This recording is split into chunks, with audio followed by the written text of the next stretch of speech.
आज विश्व पर्यावरण दिवस के पावन अवसर पर बहुत बहुत शुभकामना प्रेषित करता हूं।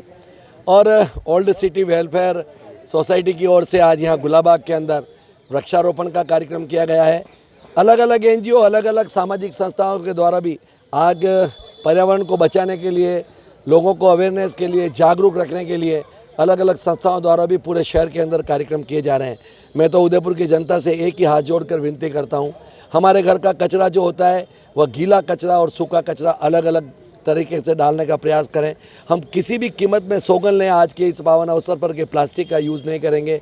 हमारी गौ माता उस प्लास्टिक को खाती है और उसकी वजह से वह गौ माता हमारी भगवान के प्यारी हो जाती है। जो जीवन भर रहते हुए अपने को दूध देती है, उसी को अपन ध्यान में रखने की आवश्यकता है। और जो घरों के ऊपर जो वाटर हार्वेस्टिंग लगाते हैं उस पर नगर निगम उसका अनुदान भी देता है। मैं सबसे निवेदन करता हूं, जो बरसात का पानी, वर्षा का पानी जो होता है उसको संचित कर कर जो ट्यूबवेल लगा होता है उसके अंदर वह व्यवस्थित रूप से पानी जाए।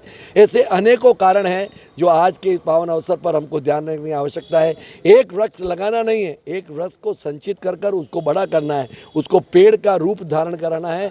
अगर एक पेड़ होगा तो हमने कोविड कालखंड देखा और इस कोरोना कालखंड के अंदर सबसे ज़्यादा कमी अगर किसी चीज़ की हुई तो वह थी ऑक्सीजन। और ऑक्सीजन कौन देता है?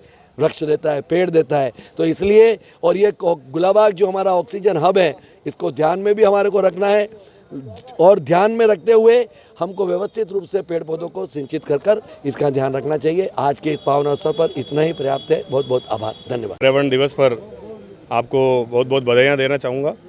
और खुशनसीबी की बात यह है कि गुलाबाग मेवाड़ की धरती पर है। राजस्थान में एक इतना सुंदर उद्यान पूरे विश्व में मेरे ख्याल से कहीं नहीं मिलेगा, जहाँ 12 तो बावड़ियाँ हैं, 12 हेरिटेज है और 12 बावड़ियों में पानी के स्रोत जो भी हैं पेयजल है। दूसरा यह है कि मैं नगर निगम को बहुत बहुत धन्यवाद देना चाहूँगा कि हमारे एक फ़ोन पर उन्होंने बिना किसी समय को गंवाए यहाँ पर खड्डे खोदने का जितना भी काम और सफाई का काम है उसमें पूरा प्रयास किया। और पारस जी सिंघवी साहब ने भी इसमें आगे बढ़कर, रविंदर जी श्रीमली साहब ने भी आगे बढ़कर इसमें बढ़ चढ़ के हिस्सा लिया, लास्ट ईयर भी लिया था। और गुलाबाग की जो आप स्थिति बहुत सुंदर देख रहे हैं, धीरे धीरे बढ़ रही है, क्योंकि गुलाबाग एक बहुत बड़ा उद्यान है। नगर निगम कोई छोटी ऑर्गेनाइजेशन नहीं, बहुत बड़ी ऑर्गेनाइजेशन है। हर चीज़ का उनको ध्यान रखना बहुत ज़रूरी है। इसलिए क्या है, तो भी अपने इतने बिजी शेड्यूल में टाइम निकाल कर आप पधारे, उसलिए बहुत बहुत धन्यवाद। बच्चों को आपने प्रेरित किया, यहाँ के युवाओं को आपने प्रेरित किया। और ये वृक्षारोपण जो हुआ है इसके लिए हमने फेंसिंग के लिए और पारस जी साहब से और नगर निगम से हमारा अनुरोध है कि इसकी फेंसिंग करें। और ये वृक्षारोपण जो आप देख रहे हैं इन्वायरमेंट डे पे, ये मेरे ग्रेट ग्रैंडफादर कबीरराव मोहन सिंह जी की स्मृति पर मैंने ये कार्यक्रम करवाया है। इसलिए मैं बहुत बहुत धन्यवाद दूंगा पारस जी भाई साहब का, पूरे नगर निगम का, मीडिया कर्मियों का खास तौर से, कि आज आप मीडिया वाले जो हैं, आज हम 26 लगा रहे हैं, कल 26,000 लगवाएंगे। उसको आप पारस जी भाई साहब, इसको आप आगे बढ़ाएंगे।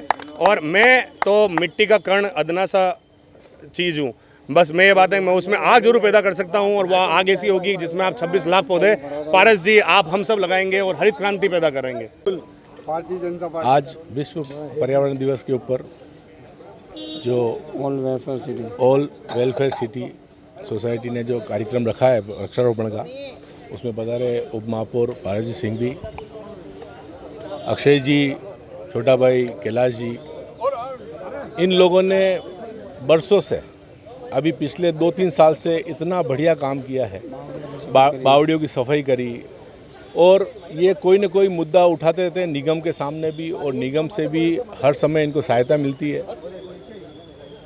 बीच में कुछ मैं असामाजिक तत्व बोलूँगा जिन्होंने अलग अलग मुद्दे, वो बरसाती मेंढक है, उनको मालूम ही नहीं गुलाबाग के बारे में कि उन्होंने गुलाबाग में निगम ने क्या किया है। हमने बरसों, हमारी भारतीय जनता पार्टी की तरफ से, जब रविंदर जी श्रीमाली का बोर्ड था, तब हमने पार्टी की तरफ से सवेरे 6 बजे सभी मंडलों की ड्यूटी लगाई थी और इस गुलाबाग की सफाई करी थी। और बरसों से गुलाबाग की निगम सेवा करता आ रहा है, लेकिन कुछ कांग्रेस के लोग और जिस तरीके से निगम को बदनाम करने के लिए जिस तरीके से काम किया वो ठीक नहीं था। अक्षय भैया और इनकी टीम जो काम कर रही है ये प्रैक्टिकल रूप में कर रही है, और प्रैक्टिकल रूप में जो काम करते हैं वो ही इस गुलाबाग को सुंदर बना पाएगा। बाकी ये छिछलेदारी करने से कुछ भी नहीं होगा। आज विश्व पर्यावरण दिवस पे सभी से यही प्रार्थना है कि पेड़ लगाएं और इस गुलाबाग को और सुंदर बनाएं।